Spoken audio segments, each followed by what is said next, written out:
Here we are. All right, guys, welcome back to the show. Second order of view movement coming right up. Number 2. Yep, we made it back to the Vault for another episode, and man, I'm excited today. I think we got this whole podcast thing down.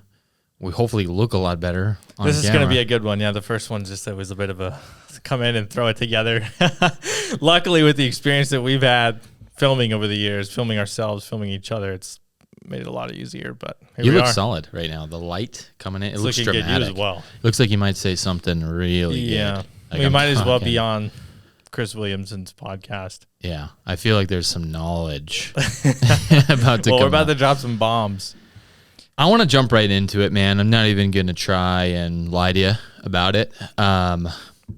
There's been confusion about what emotional scoring actually is. And I want to go into how it all started, why it works so well, and what sort of creates it from more of an energetic perspective. Once you nail this thing we're about to talk about, it does become taking candy from a baby on social media. The biggest in the world have figured it out. We've tapped into it. There's a million different ways you can think about it because everybody's doing it on some level, whether they know it or not. But I want to break it down here on the podcast. 100%, yeah. For those of you that don't know, the one thing that you can do on social media that trumps all things is evoking an emotion from the viewer. And at the end of the day, that's all that matters. There's tons of scientific research on this, just even outside of social media in general. People's emotions are what gets them bought in or bought out of anything. Yeah, especially buying intellect. something, liking or engaging with a post, all of it, everything across the board. So when you are crafting a piece of content or even deciding on a topic for a piece of content, you have to know what emotion you're trying to evoke. Now, why do people that are the best in the world already naturally do this well? Well, if you look at like Mr. Beast or Dana White, UFC, yeah. becoming the number one combat sport. Their personality already evokes that, right? It's They like, do. Dana White, he's pretty rough around the edges. Like the guy says a lot of things that a lot of people probably don't like. You can get angry watching his content, right? So he has a little bit of that, I don't really care what you think, I'm going to say it anyway type of attitude. And that evokes a certain emotion from the viewer. So if you are trying to get into the minds of your viewer, you probably already are. If you're doing content well, you might already be doing this, and that's probably why you're doing well. For example, we have a client, Mary Bowden.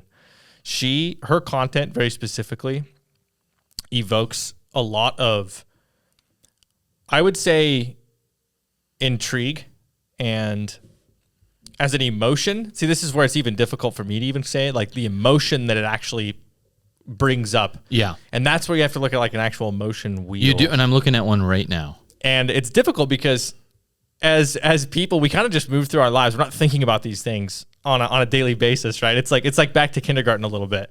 Like, what are you feeling? What do you feel? So Yeah. it's really important to nail that. Otherwise, you have nothing. I saw a study recently that was talking about the engineering of the short form platforms, about how given knowledge, like given an information, first of all, you don't remember anything that you've seen in the last like 3 minutes when you scroll through 20 videos. Yeah. The second thing is what happens after so many videos. I think the number was 10 videos. Your IQ drops down to half due to just the brain scrambling that's going on. And so even if you share intellect, scholarly knowledge that's good for people to know, no one's picking up on it. No one's going to actually think hard. And that's why you have to lean into emotion of the underlying element that's there. And I think that's really hard for people to kind of conceptualize, because where they're really going to pick up on it is on the 1 hour, 2 hour long podcast, but not in 30 seconds. We need to do just true emotional scoring in like 33 seconds. In fact, just because you mentioned Mary Bowden, I'm going to play a video of hers. It's on work.viewmovement.com. And I like showing this to people because I think it really shows there's a few different emotions here. I'm going to go ahead and play this. What did you end up thinking of the shot, the COVID shot? This. But yeah, I'm going to play it. And I want you to just think too, like, what am I feeling right now as I listen to this, or if you're with us on YouTube, like with what I'm seeing, with what I'm hearing. Let's go. What did you end up thinking of the shot, the COVID shot? It's horrible. It needs to be pulled off the market. It should have been pulled off the market a long time ago. I looked at my patients in the 2 years following the rollout of the COVID shot. 7% of my new patients were coming to see me for severe injuries. I've never seen anything like it with any other product on the market. If this were an antibiotic and you were seeing all these side effects, it would have been yanked off a long time ago. Normally, the FDA will put a black box warning on a medication if there have been 5 deaths. They will pull it off the market if there have been 50. According to VAERS, there have been 38,000 deaths from these COVID shots, and it's vastly underreported. So under normal circumstances, the FDA. Okay. I just gotta say, I have goosebumps just from listening to it. And I can't even see if I've seen it a million times. Every time I listen to that, if I can feel it right now. But the emotion that evokes, like, what are you feeling personally? It's strong, man. I got goosebumps all over me when she says there have been 38,000, and the lead up. It built up perfectly to it. There's actually 3 different songs that are playing, and you don't even realize it. That breath that comes in is actually from a different song that was mashed into it. And so, yeah, I feel. Let me look at the emotion wheel. Here's what I feel, and I'll try to share this with you too. Next time we could screen share to each other's computer. Yeah. But what it is, it's purely fear based. So what you feel is insecure, inferior, and then you can also feel, insecure, threatened. It's a little bit scary. Anger, fear, and at the same time too, ominous. There's a little bit of a feeling in there of like that's badass kind of. Yeah. Like that's like she's spitting truth. So there's a little bit of a feeling of like push back against the narrative, and that's kind of like cool. I don't know. I feel that it's like there's tension. A lot of tension, and even at the end of the clip, I didn't let it play out the whole time. But Tucker goes, "Really? Are you really?" He couldn't believe it. He was even blown away. So we knew that could be a really good clip. Now, keep in mind, because I've gone back and watched the actual Carlson episode, we took that from like 3.5 minutes of back and forth. Yeah. But you can even see it. Just it keeps cutting to keep a highly tight tension storyline. Think about like a slack line.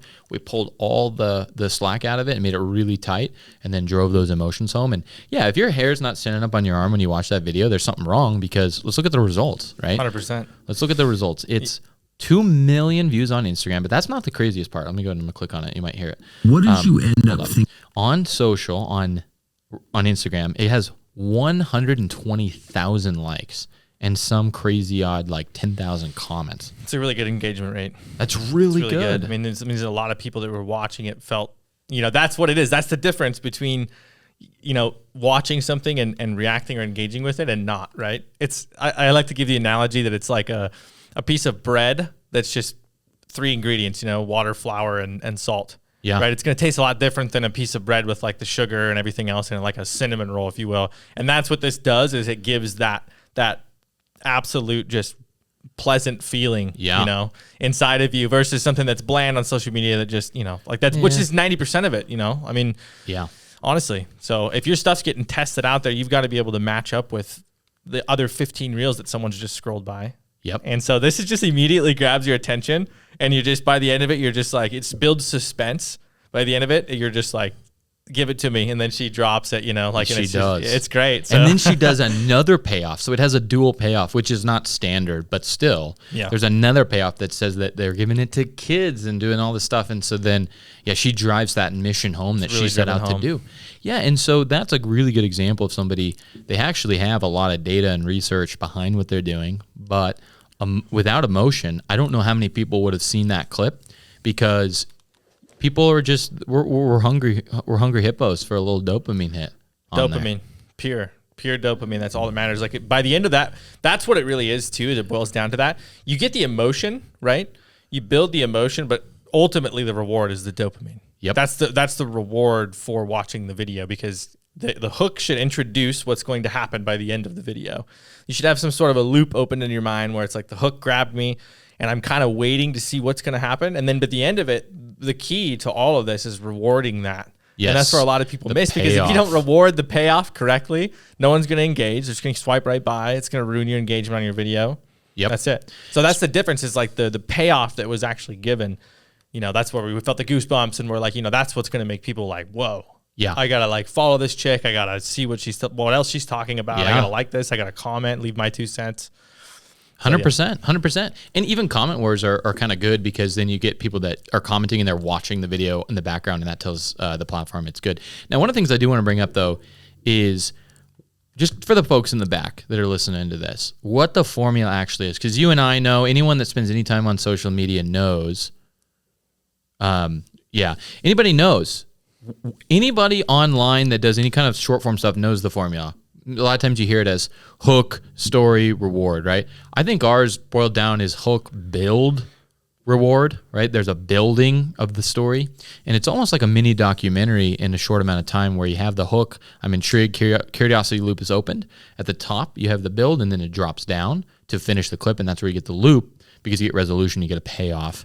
What do you think about that? The three-step system. I've heard so many people call it different. Alex Hormozi calls it different things. Different short form gurus call it different things. Where are you at on that? Well, that's what it is. Yeah, I like what you said about it. I think that the main thing when you're cutting a reel is there's just got to be an intro, a middle, and an end. But the real work, like in the dojo, where you're, if you're doing karate, like you see the you see the movies where they're crawling up steps, on all fours on their knuckles and doing all this stuff. It's like discipline, all these things. That could be equated to how to actually know what is going to build a story, or what's going to make a good payoff, or what's going to make a good hook. Because you can tell everyone knows this. Yeah. Everyone knows like hook, body, outro, hook, build, outro, hook, build, payoff, reward, whatever. Yeah. Call it what you want, but everyone knows that. But the sauce to it is actually like identifying what it is in the content that makes that. Yeah. Because you can know it and try to piece it together, but it's like there's still a huge gap for most people that just don't understand that. But yeah, I would say that like in terms of what it's called, it's just some sort of suspense building in the middle, So you got to hook them, you got to hold them, and then you got to give them a reward for staying there, right? Yeah. And that's the dopamine payoff type of thing that we see. But yeah, like you said, doing it though is a lot different, especially if you're newer at this or you're really deep in your own content, because you probably don't know what's going to work for your own stuff, which isn't that hard. Crazy? Yeah, that's why we'll probably do a challenge here for View Movement to get our social media to 5 million views in 90 days or something. But for a lot of people, that's the problem, is you're too far in the content. You don't really know when you're doing that dopamine naturally. That's the skill that separates people on social media from people that are not good. Now, another thing that could be said too is I think that we've talked about this a lot too, but there's the people that really try to scientifically just get so into the content and like they're trying so hard to plan and to say the right things and do the right things. But you think about YouTube. Let's just take YouTube for example. When YouTube started, it was literally a platform for people to just upload videos to that other people would watch. Yeah. YouTube, like it's like you just share yourself with the world, and the algorithm is so good that it's literally designed to reward content that is just authentic and just genuine and natural. Yeah. And I think that that's where we're able to take people that might already have a little bit of that. They're just not packaging it the right way for social media. It's packaging. It's all packaging because like, your content could be good enough, but if you're not packaging it for the platforms, like specifically like for YouTube, for example, there's different ways to package these on different platforms. TikTok's like mega dopamine. That's where the little gremlins live. Yeah. That's where the dopamine gremlins live. It is like a madhouse in there. Madhouse. It's on another level of scale. It's crazy. And Instagram is more polished. Instagram is more artistic. And then YouTube is more, honestly, like I would describe it as more like the long form version of YouTube. Mm-hmm. So the reels that are on there are more, you see a lot of like for example, Mr. Beast or Ryan Trahan type reels where it's like a story to the reel. It's storytelling. There's a lot more of that on YouTube. Storytelling. Yeah. So there's just there's differences between the three platforms too. It's worth noting, when people are looking at like how do I build a hook, body, outro, all these things. It's like, well, there's a difference between YouTube, Instagram, TikTok. Now, they can work across the board because they do, and because they all copied TikTok. Exactly. That was the problem. Is TikTok 2020 comes out, and then everybody copied the way the algorithm works, which is purely just dopamine driven. So pure dopamine. It still works, but yeah, it's a good point. If you've got the dopamine figured out, and it's specific to your content too, it's not the same for everybody. It's like if you're making content about cows and milk, it's going to be different than Mary Bowden talking about COVID-19. Like the dopamine, whole different thing. The dopamine there is so much different in terms of what your viewers are like wanting to hear. Yep. But once you find that, you see all these big pages that do cross 1 million and then go into the multiple millions. They're only usually rinse and repeating that thing that they do for their audience. It's like a service that they render out time and time and time again. You see this with that guy who runs with his dog and does all the crazy stuff in Miami. You know what I'm talking about? Yeah, and he just does the Ashton same. Hall? Ashton Hall. He does the same video every day, and they still get 50 million views. That's what's funny, man. It only takes one thing, right? And so it's like at some point he figured out, a lot of people play that game too of what can I do to make the world hate me, pretty much. Yeah. Because if you look at his content, it's all like trolling, and It's people trolling. think he's serious, but he's like, it's enough of a serious statement or a serious video that like people think, that he's trolling. It's like you can't tell if he is or if he isn't. And then he's built this whole persona around, like, I don't know if you saw the thing where he raced I Am Speed or whatever. Yeah. I Show Speed, whatever that kid's name is. I think he beat him too, but it's just He actually got beat, but then the way he was describing it, like he made a reel about it and people thought he was serious. He was like complaining about it. He's like, well, it just wasn't fair, all this stuff. It was totally all crafted. You could just see so it. he's actually using the emotion wheel as well. 100%. He's like, if I do this, these guys are all going to feel completely anger around and frustrated, and they're going to feel aggravated, right? And so it's the same thing. He starts to play the audience like a fiddle, and you actually look at who does that as well is the president of our country and anybody else that's great at media. Is you don't want to be in the media. You want to design the media that you're going to go do. 100%. And I think it's not natural. No, it's not. And if you want to be good on social media, you genuinely have to know how to do it, because it's not enough actually even to just know. Yeah. For example, I can know what I need to do to hit a baseball correctly to knock it out of the park, or I can know what I need to do to hit a golf ball into the hole. But actually getting out and practicing it is like a totally different thing. Yeah. And I think that's where most people miss. You can know all these things, right? And I think that I would say the number one thing that keeps people held back on social media is like they think they know what it is, and they actually do like know, but they think they know how to implement it, and it's a huge backfire. It's like a huge backfire for a lot of people. It would almost be better to start with nothing than think you know all this stuff. Exactly. And then it's like to figure it out on your own. Yeah. It's like but you just focus on the content. Good topics, good content. That's like it kind of starts from there and trickles down. developing yourself personally too is huge. Now I want to share another one with you guys. This is Dr. Tom Cohen. Now here's what's interesting. I actually love this one because it only got 6,000 or 7,000 views. It was one of the very first videos that we did for him. But here's what's crazy is he's not a social media guy. He didn't go on Tucker Carlson, and he didn't get to go on Rogan and all the stuff, which Mary Bowden did after her clips really blew up. I'm hoping we can get her on the podcast soon to kind of talk about that journey. But this is interesting because one of the first videos we do hits 6,000 views, right? And then everybody's asking where they can finish watching the show. But he didn't have a great hook. And so what did we do when someone doesn't have a hook in their episode? Yeah, we craft it. We just make it. We fabricate one. You make it, So- and it's a good point actually.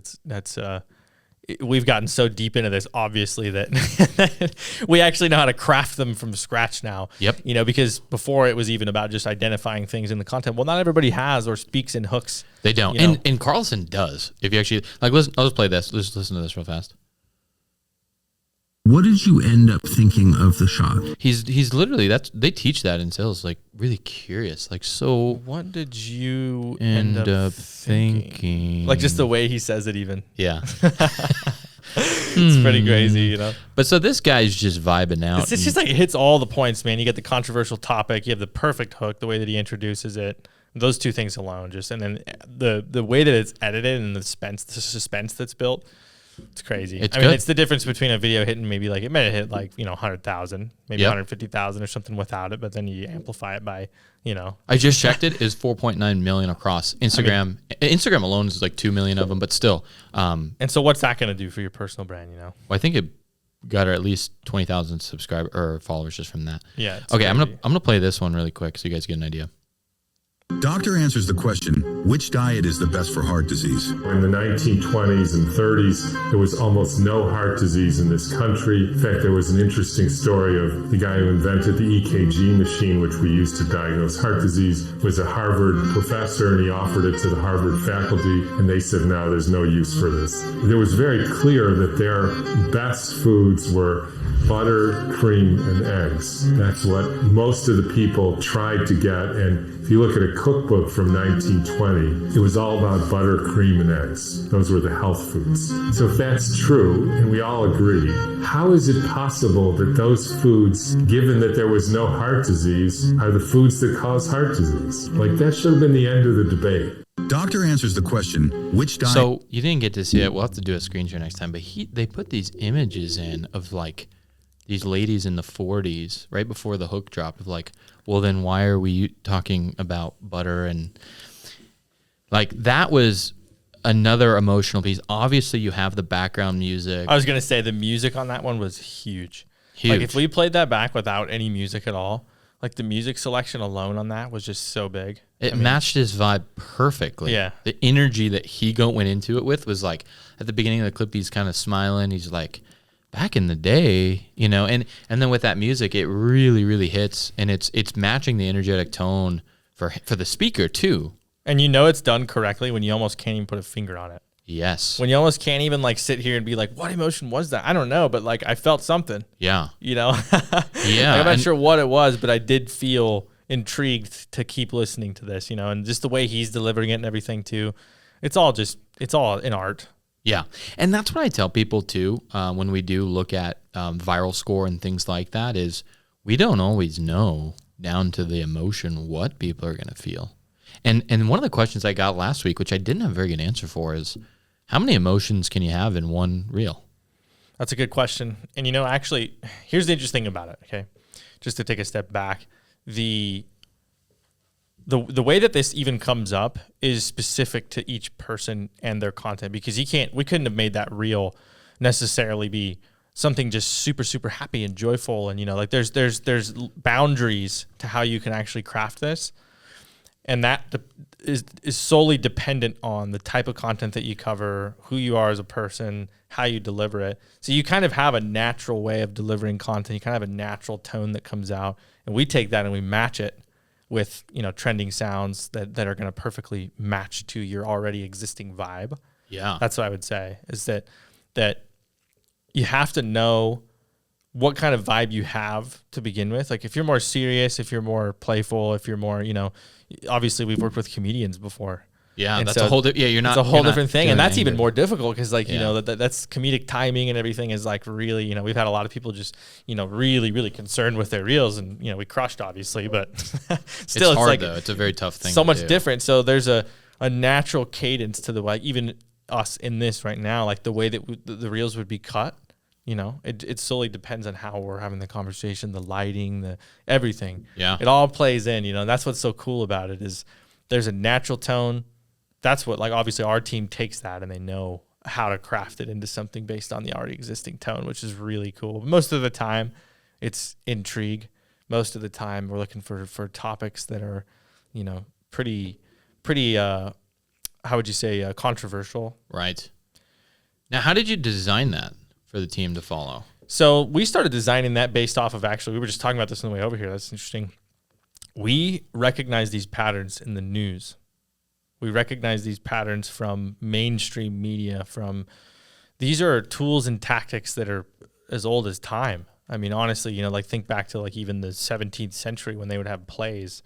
You know, the way that you convey emotions to people is paramount to the performance of anything. I mean, all the way down to like, you know, all the way down to like government, you know, just the things that they share, how they share things to the public. Like they're very aware, because human emotion is it's like the pinnacle of existence. Yeah. It's a cornerstone in any kind of decision making too, that people don't really realize. It makes us very manipulatable, which I tell people very upfront too. We're in the business of sharing, you know, powerful messages, but it also is some level of manipulation as well. Oh, 100%. Like, it's pretty funny to say, but it's true. Like, we are essentially manipulating viewers, right? You're controlling and crafting that perfectly. In your favor, though. In your favor, perfectly. But that is the game. Like, that's how you play the game. Like, and that's what we were talking about last week. There's a lot of people that come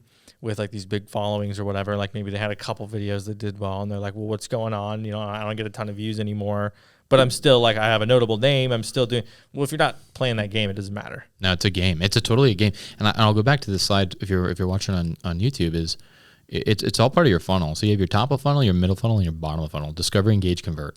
Okay. Top, middle, bottom. Now your discovery, you have to play the game. We live in the game. And if you're not going to play that, then you're just not going to grow.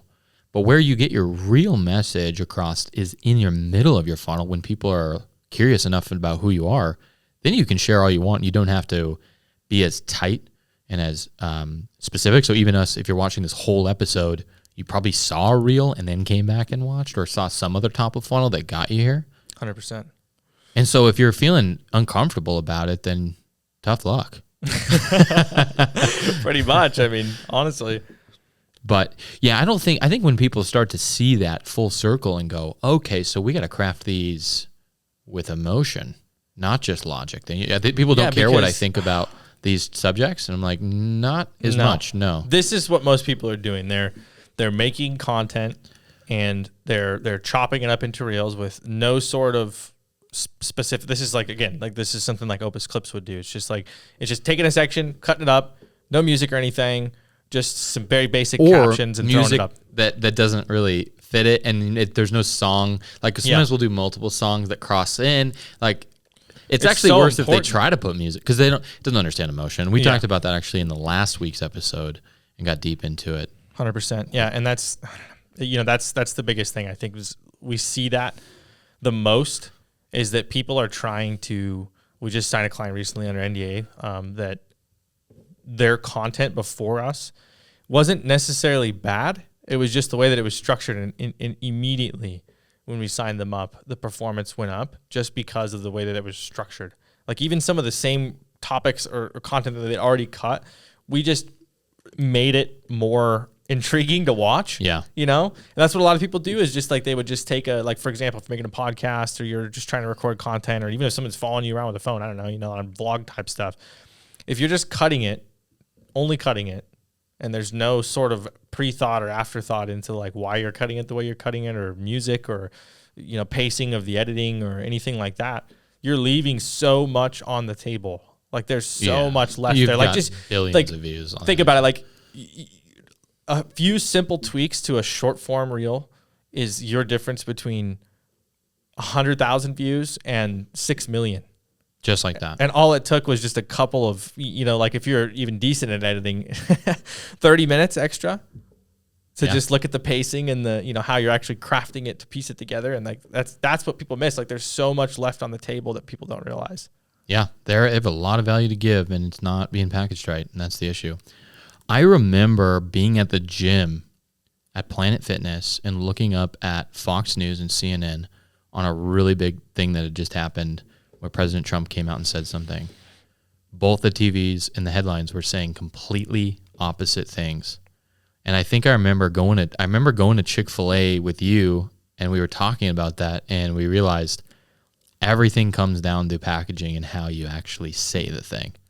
So it doesn't matter really what you're saying. It's all about how you're saying and how you're packaging it up and shipping it at scale. 100%. That's all that matters. Yeah. So we're running out of time on this track, you guys, but go to work.viewmovement.com to watch all these clips. I think you're going to get a ton of value. I literally developed this like View Movement's own short form algorithm, and now there's hundreds of videos on here, and you can watch them. You can try to decide what emotional hook we're going for. You can even verify where the work came from because we link it back to social media so you can see it for your darn self because I know that's important.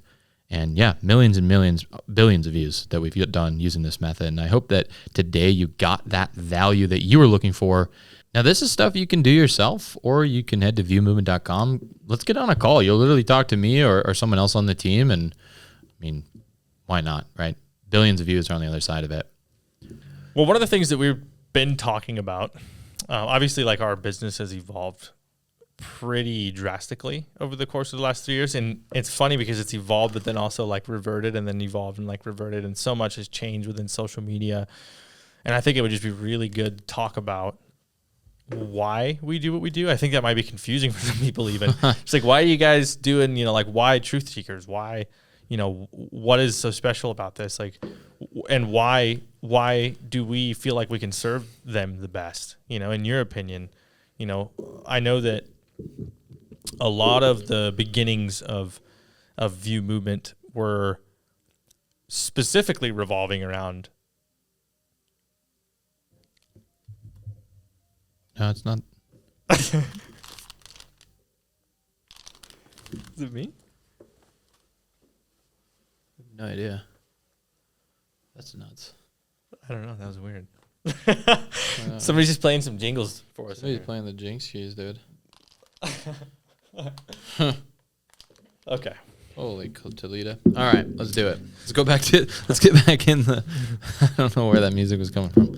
So anyway, I don't need to worry about it. Okay. What do you think has been sort of the main mission for View movement across the board since we've begun? Like even starting with Mark K, because truthfully, our business started as a high level entrepreneurial partnership where we both had skills that matched each other perfectly. Very symbiotic relationship in so many ways that's been amazing, and that the path just laid itself out perfectly for us in this niche. I mean, to be honest, it hasn't even changed that much from the original. I know, that's what's crazy. Like, just the only thing that's really evolved is just social media. Yeah. Yeah, because, when we started, we started with the name View movement, which now has become the movements, right? All these movements that we're helping every day. I think that's interesting because we didn't actually start View movement to do that necessarily. Like I had owned the domain for a bunch of years and had gone after different like tech companies and coaches and people like that. And then when we got Mark K in, it was like in the first 60 days, he hit 4 million views on a YouTube short and something doubled else. his Instagram followers quickly in 90 days. Yeah. From like quickly. 70,000 like 140,000. Yeah. I remember it just growing every week by like Instantaneously. 10,000 at one point. Yeah. We were just checking it and refreshing it. And so from that vision, like he's still on our front page pitch deck and things like that. It was really just a moment that God, really showed us that this is a place that we can serve and honestly have a 100%. pretty sweet impact. And it laid itself out just the way that it just slowly laid itself out so perfectly. Yeah. And just the initial people that we had reached out to within this mission-based niche had just amazing responses, and it just was like the path was just so clear. Yeah. Everyone was like Low very friction. thankful that we even reached out and we're like, whoa, you guys are willing to do this for me? And why do you think that is? Like, why do you think that is? Well, I think we talk about it a lot from a marketing perspective, but I think it's a hungry audience. Just like they say, if you're selling hot dogs, you don't necessarily need the best ingredients. You need a hungry market.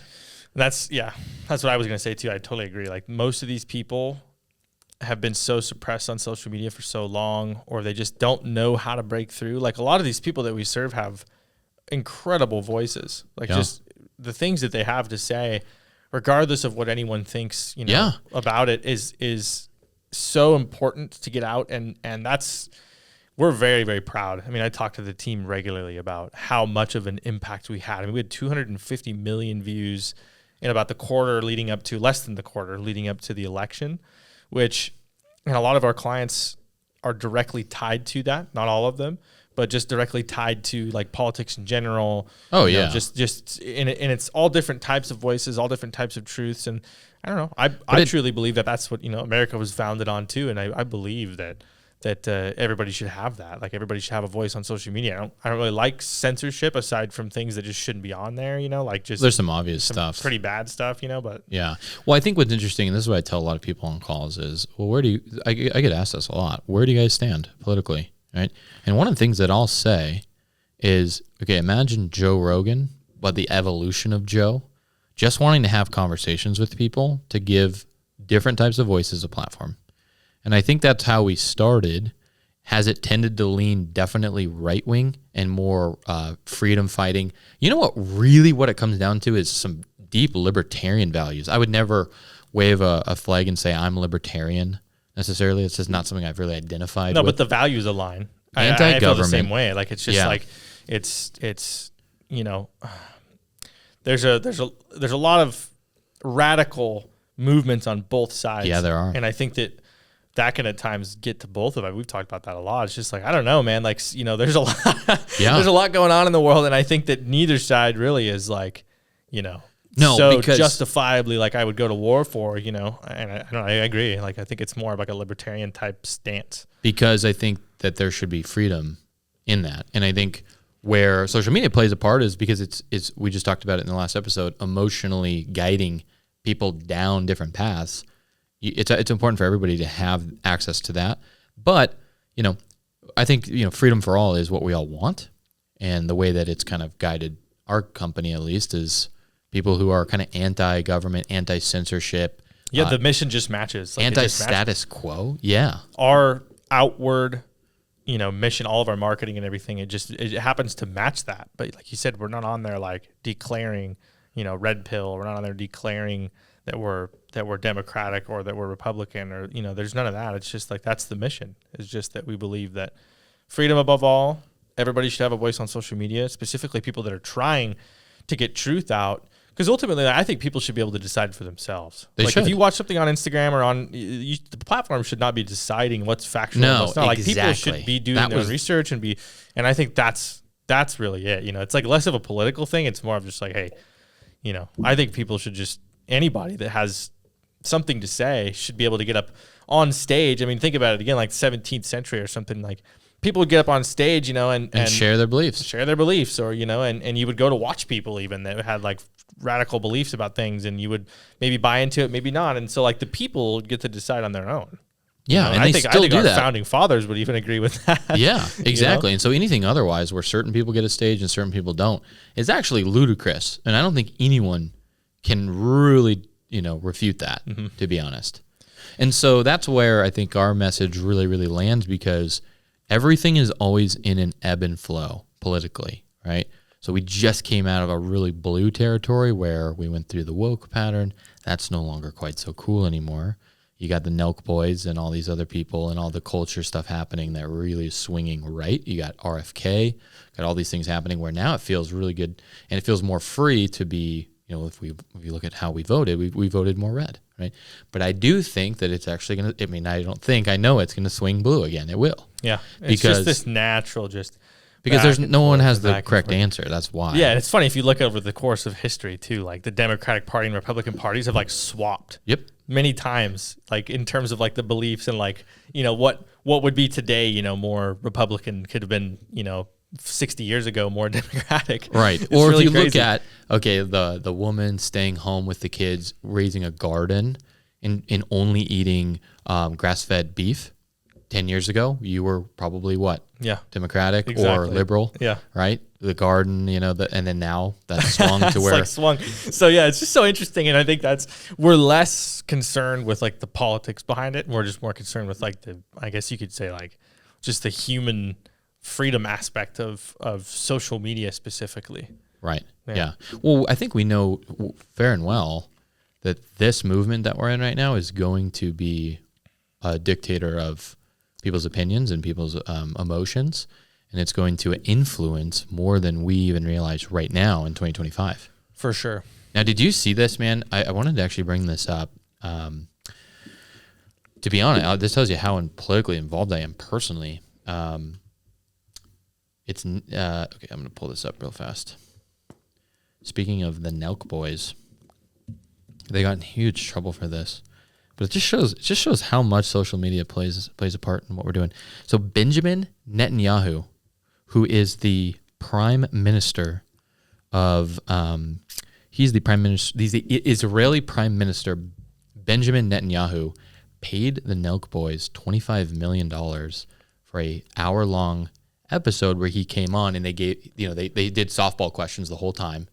But they were paid that much money because some, you know, 85-year-old prime minister realizes or was influenced to say, if you go on American media, go with these boys, they're not going to mess with you, and now you can influence America with a small check of $25 million.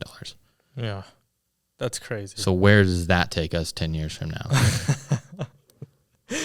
Oh my goodness, man. There's just always something in the loopholes or in the, there's just, people are smart and they got all kinds of ideas. That's all you can really say about that. Well, what I think it says is that there's a lot of impact there. I mean, back even 25 years ago, you were buying natural resources, oil. That's what we were all fighting over. Oil and different, Now it's attention. Now it's attention. And Gary Vee's been right about it for like 15 years. Attention is the new currency. Yeah, yeah, he's been saying that. Attention is the new oil.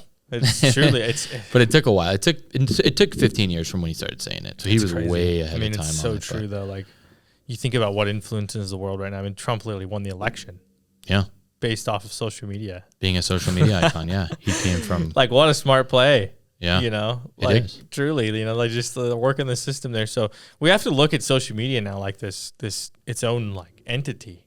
It's its own thing that has so much energy that it's just so crazy to think it didn't even exist 15 years ago. Yeah. Like the way that we know it now with the reels and the social, that's like new. So new still. Yeah. Short form and just being able to get this attention. And this has been something I've said for a long time. I think it's still in its infancy. I mean, we're literally in like the internet age, the early 2000s, late 90s of like, that's where social media is right now compared to where it's going to be in like even 15 more years. I can't even imagine what that's going to look like, with the advancement of AI. Yeah, as it starts to understand people better. And it's really changed our culture and our society too. It's crazy to see. I mean, we're living it, that's what's wild. It's just so crazy. We don't know any different. Our parents are all like, they're like, what is going on with the world? And we're like, I don't know. This is kind of cool actually. So, yeah. Well, I think if you notice yourself doing this, and I don't know if you're listening, if you resonate, but you wake up, you open your phone, and the next 25 minutes after waking up, you're on social media and you're watching reels. Now, without even really realizing it, scientifically speaking, you're being influenced by the things you're taking in. And the whole world is. And your kids are, the things that they're watching. And that's not news to anyone. However, being intentional about what you consume, and then also, obviously now that you're watching this podcast, you're probably putting out content too. But that's a big thing to pay attention to for yourself too. Because I think that's what the world's going to go towards is the loudest things, the most dopamine-driven things. And we're already seeing it with Mr. Beast being... Yeah, that's like where it's like almost ethically like there's like compliance type stuff there with like, how AI is... Then they just sign a bill that was just like basically there's just AI, do whatever, essentially. Like, and there's kind of like, in my opinion, there's some scary things about that because like that is the same with social media has so much power. So much power. I mean, it has more power than I would even argue than like our government, just the way that it can sway things so easily. And there's like no regulation on that. Like who gets to decide? Instagram just gets to decide what you see next when you swipe. That's pretty crazy if you think about it. Like, it is. You can just put anything in front of your eyes. You didn't have to click on it. Yeah. And you agree to it just because you agree to use the platforms. You agree to their terms of service. It's like when you make an account, you agree to that. You agree to be basically like a hamster on a wheel. Yeah, and so it's one of those things, like, if you want to think about people that just are like, truly sheep, like, that's why I tell people this, too, that social media in that way is not always a net positive unless your message is directing people to something to think a little harder because at the end of the day, it's an interesting thing. Now, I want to talk about this AI bill because it is pretty nuts. Now, the reason why is because... It's a very positive thing if you're more on like the Trump side of things because he's released this plan. Let me see when it came out. July 23rd. And it is regulations against it's actually a clarification on AI regulations and then woke bias for these platforms. They're not going to be able to influence people biasly to become woke, right? Just bringing up the word woke, I feel like there's a weird place to do it. I think just saying no regulation around these certain things, and we want to have no bias towards either side, I think would have been a better way to go about it. Probably. Because he's right, though. The same social media and what AI is telling you about yourself and the world is really important as well. And I think those two worlds might collide at some point. Yeah, that's what's so interesting about this age we're living. That's probably like one of the most pressing things is the ethics behind all of that. Like Yeah. that's scary to think about, like one way or the other, you know, especially people that use, like, let's just say ChatGPT. I know I use it a lot. Everyone that I know uses it a lot. And so it's like, who gets to decide how it's speaking to you, what tone of voice it uses, you know, like all these things no one thinks about. You just hop on and it's like, you feel like you're having a conversation with like a superhuman that knows everything. And there's been times it's even been wrong, you know, for me. It's like been inaccurate or whatever. So it's really interesting that law comes up, that bill is signed. And I agree. I think it should have been more probably evenly dispersed in terms of, you know, bias toward one side or the other, because it's right. Just, it would just be the right thing to do, I think, just to be not just necessarily maybe like anti any kind of bias if possible. But what does that even mean? That's true. If you don't have like a mission, yeah, or you don't have like, obviously the president, that's probably why they did that. If you think about it, like President Trump obviously is like his own personal brand and of himself. Like you know what to expect from the guy, you know, and it's like, if you're not matching that, you almost lose trust from people. Yeah. You know, you got to have like every war that's been fought, every big history, every big event in history that's ever happened had somebody behind it that had a mission, you know, and a very clear thought on specific topics or specific ideas. So, I mean, I guess so. I mean, it makes sense. It's easy for us to say, probably. Well, yeah, but sitting in a podcast studio to say, you know, like, oh, I don't think they should have done it, but it's like, who knows, you know? Yeah. Because that's why we're not the big man. Do you think that people, obviously AI usage is through the roof right now of individuals using ChatGPT for pretty much everyday life stuff. Do you think that'll take away from social media at all? And eventually just the use of ChatGPT? The use of AI eventually taking down the usage of social media? I don't think so. And I don't think so just because of the sheer amount of impact and literal social media addicts that we have. I could see them almost being integrated with each other somehow in some way, shape, or form. I'm not sure even what that looks like. I can't even paint a picture. I can't even paint a picture. Like, yeah, they definitely already are. It's like, that's very true. There's people even like, it depends on how specific we're getting, but we have like Google's VO3. There's people making videos on, you know, on Instagram and stuff, and just in completely AI generated. You don't even know what's real on there anymore. You have no idea. I think you have that, and then you also have what you're being shown is probably AI driven from the algorithm perspective. That's true. So the content itself is also AI. They're going to be so integrated. That's almost like, it's a good question because it's almost scary to think about. They're both so powerful. They hold so much energy and so much power in terms of like human influence. Yeah. and ease of use. And I don't know. I think it's leading probably to a more disconnected place. Yeah. Where people are more disconnected from God. They're more disconnected from other people. Just a lot of disconnection happening potentially. But I don't know. I don't know that I ever see AI like robbing social media. I'm just not sure like what that would look like, just because of it's like a drug. Social media is a drug, man. It's like heroin for people, you know. I've even been there, you know, roll over and the first thing you do is grab your phone and start scrolling on Instagram. But you don't jump on ChatGPT to solve a problem first thing in the morning, right? Because it still does take like, yeah. And I had this thought the other day about that, just to add to that. I kind of think in some ways AI is great. The advancement of AI is wonderful, but in some ways it's taken away like a lot of critical thinking. Oh, big time. Because it's just, you don't have to, I mean, I've seen even people around me, myself, I've used things like, I'm just like, how did I figure this stuff out before I had this? Dude, I had I've been writing a ton of contracts lately. I don't even think I could have done that. I don't think I could do that if you just made me do it right now. Like what? I'm like, how do we do anything before AI? It's weird. It's like there's like this weird phenomenon. GPT. Like, yeah. Pre-GPT. We've been using it for so long now. You and I use it like almost immediately when it came out. I was just like, we were on that like pretty quickly in terms of. Because it gives you at least a rough draft of what you're trying to do. It's so much better than it used to be. But my thought, okay, so I want to go back to social media versus AI. I think that discovery of new ideas always will come from social media. I don't think it'll ever go away. And I think the engineers that are working on these products are very aware of that as well. So here's the thing is you wake up, you open this thing, you're hoping for new ideas to pop into your mind. That's what your mind wants. It wants new and fresh and dopamine. And really, I don't think AI is great for problem solving. Hey, I have a problem. What do I do? What do I say? This is what happened. I need this type of thing done. That's more when you're actually more productive. So I mean, those two things don't really. Those are two different sides of the brain. Mm-hmm. Yeah, they're very different. They're very different, and like, I think them being integrated, AI just seems like it's more of like a utilitarian type of movement as opposed to social media. Like you said, it's more like candy. It's more like candy on social media, and like you're getting on there to find like new ideas, and I mean even down to like. I do video and take photos and stuff. Like I get on there all the time for inspiration just to look at other people's work. And gosh, it's just so crazy that we're even living in this time, to be honest. To even have this conversation is crazy.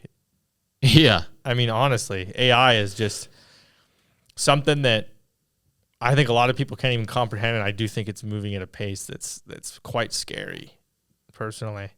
I think a lot of people, I'd be interested to see if you think, comment below too, does AI, would you be happier living in the 1980s, or would you be happier living now, like with AI, with all of these new advancements, with even social media, with AI? I don't know, it's pretty cool, but at the same time, it's like kind of scary, but at the same time, again, there's never been a way in history to reach so many people at the click of a button. One click. And it's crypto. I agree. I also think, too, it's the easiest time to be an entrepreneur as well, because you can just do so much, get so much done. It's a very easy time to be an entrepreneur. But crypto. We're officially running out of podcast steam, I think. We are. But all that to say, we're going to talk about the beginning of View Movement. Yes. And I don't think we have time today on this one because we're at 22 minutes. But I'm not exactly sure where to go next, actually. I mean, we could try and dive into a little bit of origin. Yeah, let's do it. I don't really care to, though. Yeah, we've talked about it so many times. Yeah, We've told this story a lot. Yeah, we could just dap it up and get out of here as well. For sure.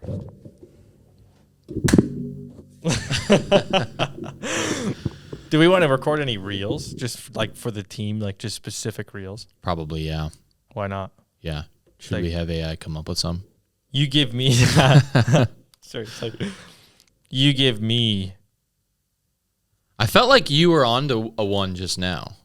When you were saying like there's never been a better time to reach millions of people. This would be kind of fun to come in here though, like legit, like off camera now. Like just to come in here and like maybe we'll have something cool record. that happens at this point. Yeah. Seriously though. And we're not on camera. Wait, what were you gonna say? Is just come in here and shoot. And just shoot reels too. Like just like spitball ideas and then just make a reel. I like that. Social media is changing faster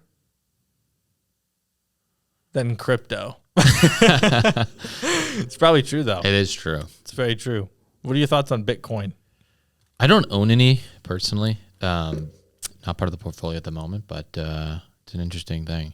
I don't think I have enough knowledge or faith in it, to be honest, to put like $100,000 into it. You have to. Yeah. You have to have that, otherwise it's just like. Yeah. But you own some. I do. What do you think about it? I own a decent bit of Bitcoin, and I actually have seen. I believe in it personally. Yeah. I do. I've done just a lot of research on the origins, and I think that just having a decentralized currency like this that so many people and so many businesses now are buying into, I don't know, especially with the way that our world is going, like in the way that the governmental regulation is going, and it's if it gets widely accepted by pretty much every big country in the world, meaning let's just say that you're walking down the street someday here in 10 years and there's like crypto banks. Yeah. Like crypto, they use crypto for transactions at the banks and things like that, which is kind of like what XRP is. It's tied into like how those transactions happen.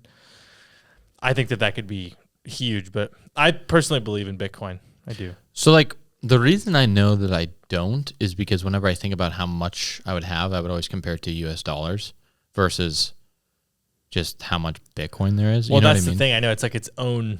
It's like its own thing. thing. You should never want to convert it back to dollars. Because I keep Yeah. thinking that, like, in my head, I'm like, oh man, if I just would have bought it 50 and then now it turned into 100, I would probably like take that out and like pay off my house or something. Yeah. You know, like, but that's not Yeah. what you're supposed to do with it. Yeah. It's, you know, otherwise you could have just put it in an index fund. Yeah, So you have to believe enough in it that you still think it's basically going to go like past like 1 million. You know, basically. yeah, exactly. It's like and then 100 hold on to it. it. Still hits. It's hit all time new highs. You know, just in the past couple months, again and again and again and again. And I, you know, and Trump is very pro crypto, and at least he says so. I mean, there's a lot of things that have been sort of, I guess, not promised, but there's been a lot of talk with the Trump administration and crypto, and I think a lot of people are waiting to see what's going to happen because I think a lot of that's going to take a lot of time Yeah. to implement. Obviously, it's, you know, we got a few years here with our boy in office, but Yeah. Seriously though, he's actually done so many things. Yeah. Like items, if you like looked at a sheet. yeah, And not to say what's what, but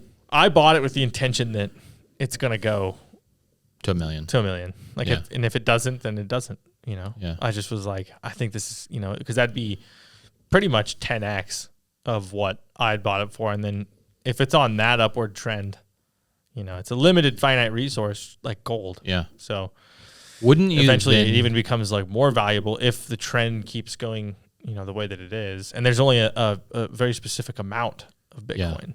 So say you owned a coin, you owned one coin, and it goes to 1 million. Then do you assume that at that point you might start using it for everyday purchases? So like by that point, a banana might cost like $3. I think it'd be pretty cool.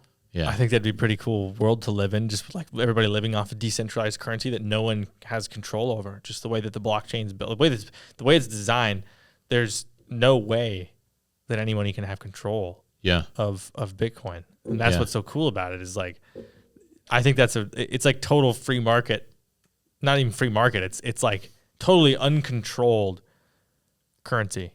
Are you willing to show us today how much Bitcoin you have?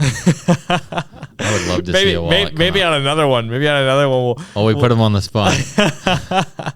It's enough. It's not a crazy But amount. we're hearing some scales. Let's just say if it hits 1 million, if it hits 1 million, it'd be like 300 grand Okay. that it would. Okay. Be. So you have a quarter of one or a third of one. Yeah. Oh, that's awesome. So, man. but as time goes on, like Yeah, you're gonna keep. I you're really gonna do index, plan on. Yeah. dollar cost average. Yeah. To the top, baby. So it's enough to like. I've been bought in enough to dabble in it, Yeah. but not bought in enough to like, you know, Throw it start all in. shoving the net worth into it. You know, like a Yeah. lot of people do. So Yeah. That's where I'm it's at an with it. interesting time to do it though, because it's either. it's either crypto. Yeah, dude, I owned my entire net worth in a Bitcoin when I was just out of high school, and Bitcoin at that time was like $6,000. And No. I was in it for a bit, and all my friends were into it because we were all doing praxis and everything. And then I did sell it for a $1,300 profit. That's crazy. So that's what I think that part of it for me is like Oh man, living with a little regret on that. I bet. That I don't know I that I bet. can buy the same item for $100,000. Yeah, I don't blame you on that. I'm I not probably gonna lie. should because I do know that that's probably a really secure move to even just own one. Yeah, By the time you're like 40 or something, just own one and then hold on Just to one. it. Just one. Okay, we are out of time We again, are. but hopefully we got some clips or something to use. yeah. For the team Ty. watching, just cut whatever sounds good. Ty here has $41,217 in Bitcoin. We're gonna check on that again Bitcoin. next time. Just Yes. kidding. We don't know how much he has. But all right, guys, thanks for watching and see you next time.